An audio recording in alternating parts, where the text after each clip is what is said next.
Moving to Southwest Florida sounds like a dream until it's not. Every year, thousands of people move here for sunshine, palm trees, and a better life. But many end up in the wrong area, paying too much, or wishing they'd done it differently. So before you start scrolling Zillow, let me show you how to actually find the right place without regret and without costly mistakes. Hey, I'm Rick Harrison. I'm a contractor turned real estate agent, and my team has helped over 100 people successfully move here, and I've seen what works and what doesn't. So let's break it down. Here's the truth. Southwest Florida isn't one big beach town. It's a collection of completely different lifestyles. Cape Coral, Naples, Fort Myers, Babcock Ranch, Bonita Springs, each has its own rhythm, price range, and culture. The biggest mistake I see, people fall in love with Florida, not the right part of Florida. They pick a house before they understand how the area fits their life, and that's where regrets begin. So let's walk through the real process that helps you find your version of paradise, not someone else's. Step 1. Define your Florida why. Most people start by asking, what can I afford? The happiest buyers start with, why am I moving? Your why determines your where. It's the foundation for every decision that follows. Are you moving for the sunshine or simplicity? Do you want a fresh start or are you looking for freedom? Is lifestyle more important or is the house? How about purpose before price? Emotional fit over square footage? Once you know why you're moving, you can finally start figuring out where to look. Step 2. Choose your lifestyle zone before you choose a zip code. You can live 15 minutes apart here and have completely different lifestyles. It's not about the city name, it's about the lifestyle zone. Do you want boating access like in the southern part of Cape Coral? Do you want golf and gated living like southern parts of Fort Myers or even in Naples? Are you looking for a walkable downtown like Naples 5th Avenue or downtown Fort Myers? Do you want something low maintenance in the suburbs? Are you looking for a rural retreat? Do you want something that's social or do you want something a little bit more secluded and private? And what kind of pace or people and even the price ranges are you looking at? When you match your lifestyle to the right zone, everything else falls into place. And that's where the real savings start. Not just in money, but in peace of mind. Step 3. Understanding the true cost of living beyond the home price. 2 homes can look identical online, but one can cost you thousands more per year. It's not just about the price tag, it's about what's under them. You have CDD fees, there could be HOA dues, insurance spikes, especially if it's an older home or it's in a flood zone.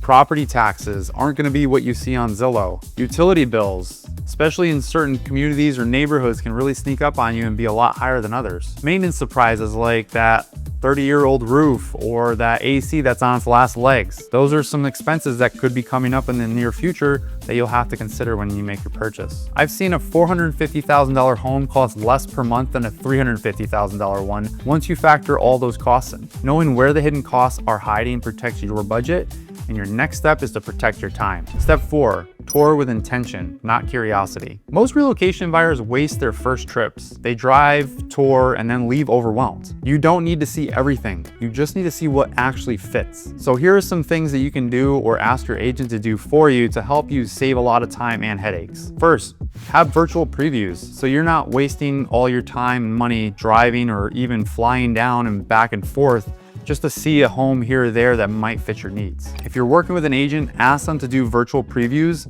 of communities, of homes before you even take the trip down. You can also do a lot of research nowadays on things like ChatGPT. You can actually ask it to go and search for testimonials or reviews from people who live in certain neighborhoods, and you can ask it to do a lot of research for you. Once you know the lifestyle that you're looking for and your why for moving, then you can really start to narrow down on the communities or the areas that really meet those needs and check off most of the boxes on your list. Once you do that, that's when you want to use your agent or somebody that you know locally to do the virtual previews for you so they can go to the different communities at different times of day to see what times of day is it active, who is actually using the amenity centers, and that will help you start to narrow down and create a short list so you can have more focused tours. Once you have your short list, that's when you can start talking about maybe coming down and visiting for a week and visiting those communities or homes that are on your short list. This allows you to have more focused tours, things that you already know there aren't going to be surprises with hidden costs or what amenities are included in the HOA fees, things like that. It eliminates a ton of the guesswork and it's going to save you a lot of time, money, and energy. In this phase, you're really looking for the quality over the quantity. You don't want to come down here, spend a week here and look at 50 different homes in completely different communities because you're going to end up leaving overwhelmed at how much information and how many different options there are. And like I said, this is something your agent should be doing for you. Touring with purpose helps you learn faster and make smarter choices, and it sets you up to time your move strategically. Step 5, Align your move with the market cycle. You can't time the market perfectly, but you can time your move. There are windows where builders and sellers are most motivated, and that's when the best opportunities show up. Things like builder closeouts, fiscal year discounts, even rate buy downs like we see from builders towards the end of quarters or even towards the end of the year.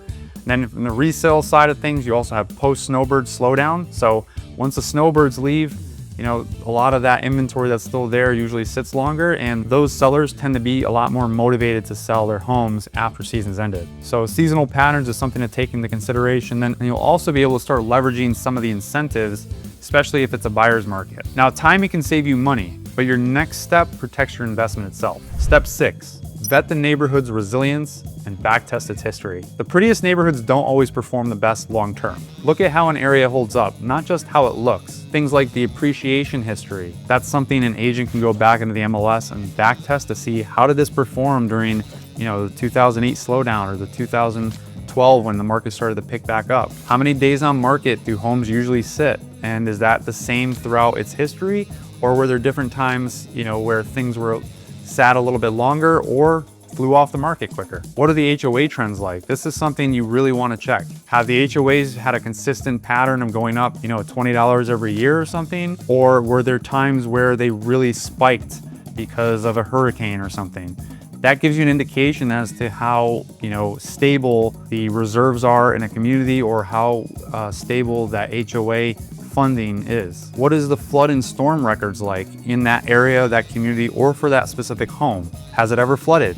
Have there been any claims made on insurance? All of those things could affect your future costs, and that's things that you want to know about. Not only from just flooding, you also want to know about flood and storm records. Has the house ever flooded? Does it flood in that area or community just from rainstorms in the summer when we have torrential downstorms? Has there ever been a claim filed for insurance? All of those things are going to be future costs that may be hidden right now, but will come down the line if you don't know about them. What's the local demand strength like? Is this neighborhood really in demand right now, or has it always been in demand in the past, or is this something that's new? Now, for new construction communities, obviously you're not going to have a whole lot of history on that, but you can take a look at the communities and the areas around there to see if that area as a whole has a strong demand from buyers and what types of buyers those are. There's a saying, you don't want to buy the biggest or nicest house in a community because you got nowhere else to go but down. If you're looking at this as an investment potentially, is this an area that has highly desirable area for renting? Are there a lot of businesses nearby that employ a lot of the locals? Down here, it's typically hospitality, healthcare, and education are the biggest employers in our area. So are these homes located nearby to that? Is it nearby to healthcare facilities? Is it nearby to commute or transportation like the airports or bus lines? Each of these things is going to affect the appreciation rates of a home and a community as a whole. So you want to know about these things, and you want to have your agent backtest this to see how is it historically performed. Any agent can sell you a view, but the data shows you the truth. And once you've found a stable area, your final step is about protecting your entire move, start to finish. Step 7, protect your move with the right safeguards. Buying from a distance means trust, not just transactions. The right systems and the right agent make or break the experience. Some of the biggest things to know about when protecting your family and your home as an investment include flood zones, knowing which flood zone you're in, what the insurance rates are probably going to look like in that area, as well as not just flood insurance, but also insurance in general. Is the home an older home? Is it pre-2004, where insurance premiums are going to continue rising? How old is the roof? Are the AC and mechanicals and the water heater, are those in good shape? Have they been replaced recently? Was there a permit pulled on them to have them replaced? All of these things can affect your costs over time. You also want to know about the construction quality. Who is the builder? Are they known for having defects in the past? Do they have any lawsuits coming out right now? Are they well known for producing a quality product, or do they, shortchange and cut corners here and there when they can? Always get an inspection done, even if it's brand new construction. And then what do you have for negotiation leverage for this area or this builder or this seller? Is the home priced well? You want to have an agent who's going to be doing a comparable or CMA or comparable market analysis to make sure that this home is priced well. And if it's not, how much over is it priced or how much under is it priced? In some cases, sellers will underprice their home just to sell it quick. In that case, you're getting a good deal, but you want to have an agent who's going to do these things and make sure that you know exactly what this is actually worth right now, where the market's trending, down or up, and how much room you probably have to negotiate with that seller. You also want to have due diligence systems in place. Something that I offer that not a whole lot of agents do offer is a free home warranty for the first year. Make sure that you don't have to worry about anything for the whole first year. I also have a buyer protection plan, which along with that warranty says that if you're not happy with your home in the first 18 months of buying it, I'll sell it for free.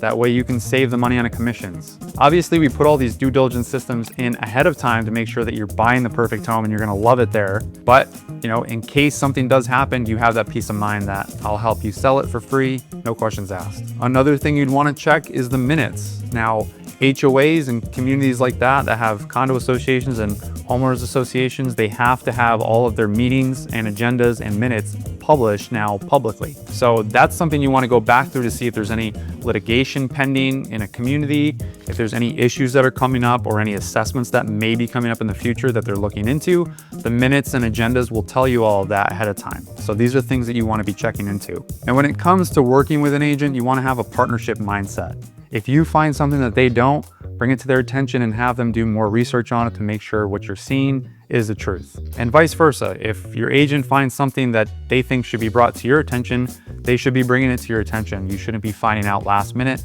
or while you're already under contract. They should be disclosing everything to you up front, laying out all your options so that you know exactly what things are going to cost, what things you need to be worried about in the future or be looking for in the future that may come down the pipeline. And then also what the history is like and what their past is like in that community, neighborhood, or home. So you know future, past, and present. You know everything there is to know about that at this present time, and you can make your decision moving forward confidently. So that's exactly what I help my clients with, moving confidently into their next chapter. You've been dreaming about this freedom. Now it's time to find your fit. Because even when you follow every right step, the wrong area can undo it all. So before you decide where to move, let's compare the areas side by side. If you want to see which areas people love and which ones lead to regret, watch this next video. I rank them all using real data and experience, not hype. And if you're torn between both sides of the Caloosahatchee, Cape Coral versus Fort Myers, this other video will break down the lifestyle, costs, and hidden pros and cons,